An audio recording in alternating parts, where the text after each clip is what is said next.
जिल्ह्यातल्या वेवजे ग्रामपंचायतीमध्ये गुजरात राज्याने घुसखोरी केलेली आहे. सीमावाद तिथे देखील शिकायला गुजरात महाराष्ट्र सीमावाद.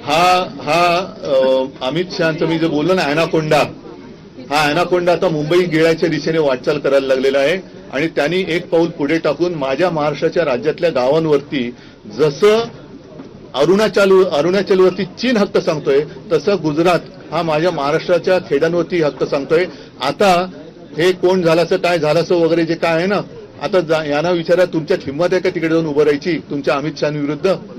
हे मुंबईत आणि महाराष्ट्रात राहणाऱ्या गुजराती जो समाज आहे ज्यांचं आणि आमचं काही भांडण नाही त्यांच्यामध्ये आग लावण्याचा प्रकार आणि एका बाजूनी महाराष्ट्र गिळण्याचा प्रकार हे सुरू झालेला आहे.